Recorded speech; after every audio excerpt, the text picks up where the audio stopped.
Bukyalubanga Lwamindi eyali omukulembeze w'eggwanga lya Chad okuva mu mwaka gwa 1982 okutuusa 1990 Hissène Habré gamwesibye omukago gw'amawanga agassemazinga ga Africa ogwa African Union bwe gubitaddamu engatto ne gukwatagana ne kkooti ez'enjawulo ezivunaana omukulu ono ku misango gye yazza mu kiseera kye yali omukulembeze w'eggwanga lino nga muno mwe mwali n'okutta abantu abawerera ddala emitwalo 4.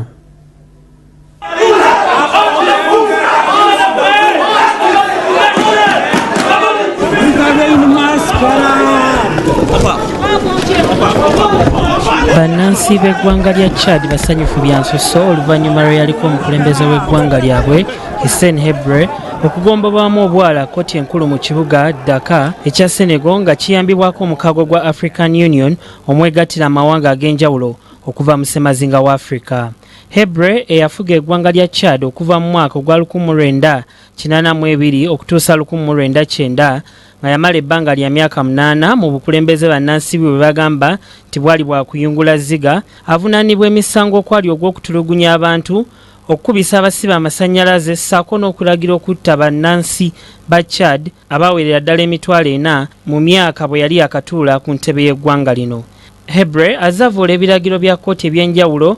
nga ne mu mwaka ogwa 2005 kkooti enkulu mu ggwanga lya Bubirigi yasindika ekiwandiiko ekimukwata kye yazimula ekyaleetera kkooti enkulu mu kibuga Dakar ekya Senegal